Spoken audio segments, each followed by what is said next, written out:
Salam dari HKBP Kernolong, HKBP tertua di Pulau Jawa. Malam ini sebelum memasuki peraduan malam, sejenak kita dengar firman Tuhan. Mari kita berdoa. Terima kasih ya Tuhan Allah Bapa buat penyertaan-Mu bagi kami di sepanjang satu hari ini. Kami boleh melakukan segala pekerjaan kami, tugas dan tanggung jawab kami, dan Engkau hantarkan kami pada malam hari ini ketika kami boleh melakukan segala tugas kami. Kiranya Engkau memberkati Tuhan, memberikan sukacita bagi kami. Dan pada saat ini Tuhan, kami mau mendengar firman-Mu, berilah roh-Mu bagi kami untuk dapat mendengar firman Tuhan dan mengerti serta mampukan kami untuk melakukan firman-Mu dalam kehidupan kami. Terima kasih Tuhan, terimalah doa kami. Amin. Sahabat renungan malam Shalom, firman Tuhan pada malam hari ini sesuai bacaan malam dalam Almanak HKBP tertulis dalam Matius 5 ayat 13 sampai ayat 20. Dan yang menjadi ayat pembimbing ayat 16, begini firman Tuhan. Demikianlah hendaknya terangmu bercahaya di depan orang, supaya mereka melihat perbuatanmu yang baik dan memuliakan Bapamu yang di sorga. Yang menjadi topik tema daripada renungan ini adalah hendaklah terangmu bercahaya di depan semua orang. Sahabat renungan malam Shalom, segala sesuatu pastinya memiliki ciri khas tersendiri, dan ciri khas yang dimiliki itu akan terkait pada tujuan, peran, dan manfaatnya. Jika kita mengambil sebuah contoh, misalnya udara tersusun dari gas oksigen yang dapat kita hirup saat kita bernafas. Berikutnya air yang bersih yang tersusun dari hidrogen sehingga kita dapat meminumnya. Mobil yang pastinya terdiri dari mesin, roda, dan sebagainya. Dari ciri-ciri mobil ini, kita akan mengetahui bahwa mobil adalah sebagai angkutan di darat dan bukan di laut atau di udara. Sama halnya Bapak, Ibu, saudara-saudari, apa yang dikatakan atau disebut dengan garam dan terang, bahwa kita mengenal garam akan ciri-ciri dan rasanya yang asin yang akan memberi manfaat, memberi rasa pada makanan. Dan juga terang, kita mengetahui akan ciri-ciri dari terang ini, yaitu akan memantulkan seberkas cahaya, seberkas sinar yang memberikan manfaat sesuai dengan ciri-cirinya, yaitu menjadi suluh atau penerang dalam kegelapan.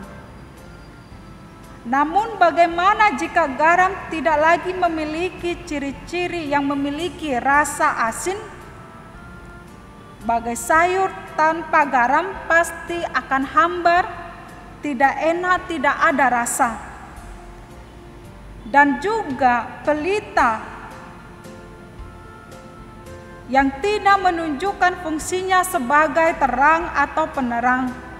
Ketika pelita itu tidak diletakkan sesuai dengan fungsinya, yaitu di atas kaki dian, agar terangnya bersinar di seluruh ruangan, memberikan cahaya dan memberikan penerangan.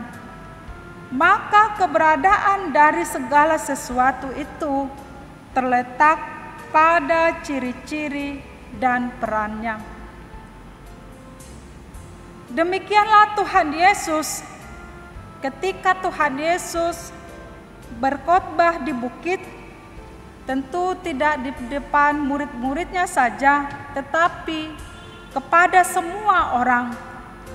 Tuhan Yesus memberitakan keberadaan pengikutnya itu juga kepada semua orang yang mendengar, harus seperti garam dan terang yang harus memiliki ciri dan peran dan manfaat yang jelas. Tuhan Yesus tidak hanya berkhotbah, tetapi Ia telah memperlihatkan ciri-ciri dan perannya sebagai Tuhan dan Juru Selamat bagi dunia yang dapat dilihat oleh semua bangsa dan menjadi suatu kesaksian bahwa Yesus adalah Tuhan dan Juru Selamat. Sahabat renungan malam Shalom, menjadi garam dan terang adalah panggilan hidup orang percaya.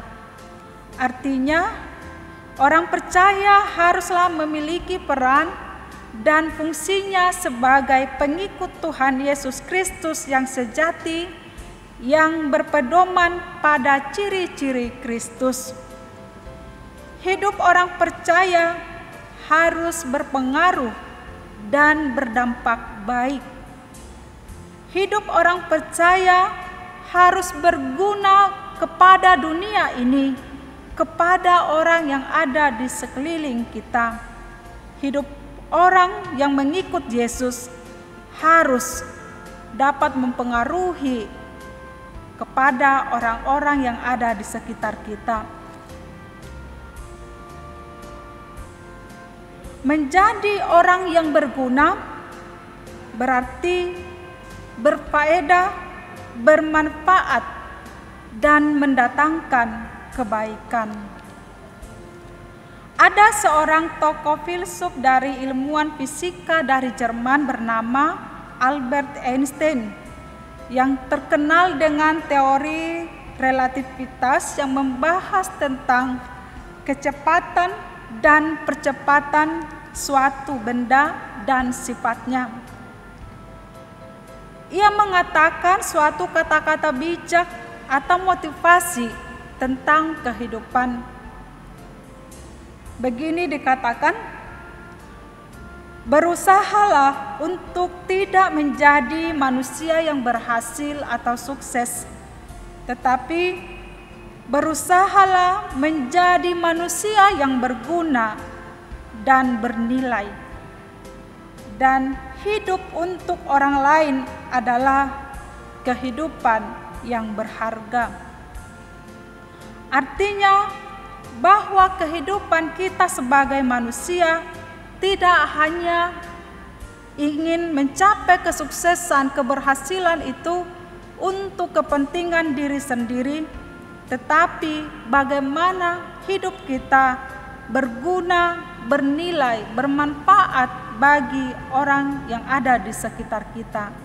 Inilah yang disebut dengan hidup yang berharga. Dan hal ini juga yang diminta kepada kita dalam renungan malam ini. Dikatakan, demikianlah hendaknya terangmu bercahaya di depan orang, supaya mereka melihat perbuatanmu yang baik dan memuliakan Bapamu yang di sorga.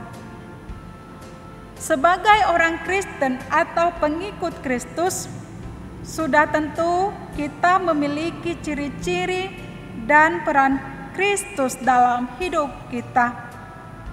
Tidak hanya sikap rajin pergi beribadah, berdoa, memberikan persembahan yang sifatnya hanya mencari nilai rohani untuk diri sendiri.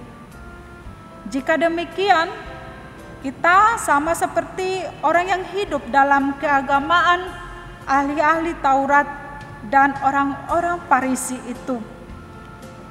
Apa gunanya jika hidup kita tidak berpengaruh baik kepada orang lain, hanya mendapat pujian bagi diri sendiri dan kesenangan diri sendiri, hanya ingin mendapatkan kepuasan diri sendiri.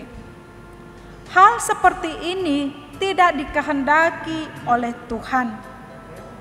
Tuhan menginginkan hidup kita berdampak dan berguna bagi orang lain. Dengan demikian, maka kita memuliakan Allah Bapa yang di sorga.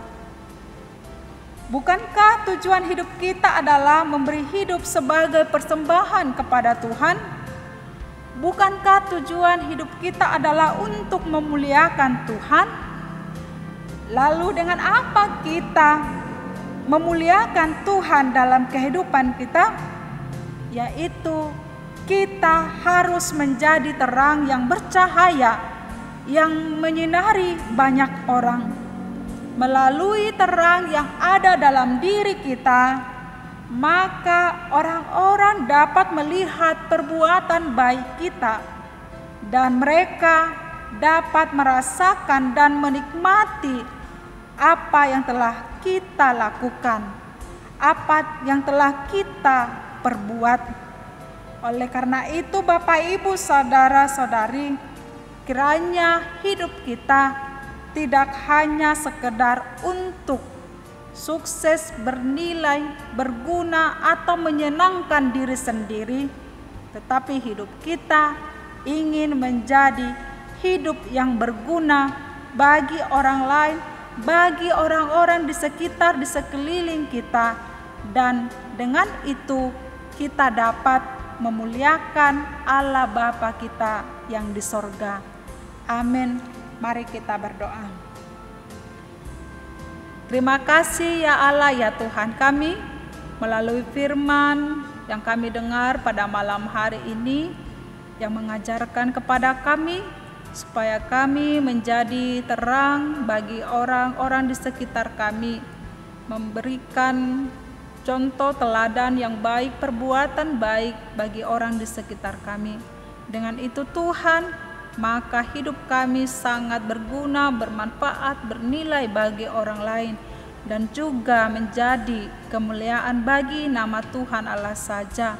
Biarlah kami Tuhan senantiasa memuliakan nama-Mu, memuji Engkau melalui setiap perbuatan kami, melalui setiap pekerjaan kami, menjadi berkat bagi orang-orang di sekitar kami. Pada malam hari ini Tuhan, kami mau beristirahat di dalam tempat tidur. Jaga hidup kami sehingga sepanjang malam hari ini kami boleh dijaga dan disertai oleh Tuhan, dan bangunkan kami di esok pagi untuk melanjutkan segala aktivitas kami yang sesuai dengan kehendak Tuhan. Di dalam nama-Mu kami sudah berdoa dan mengucap syukur. Amin. Anugerah dari Tuhan Yesus Kristus, kasih setia dari Allah Bapa, dan persekutuan Roh Kudus menyertai kita sekalian. Amin.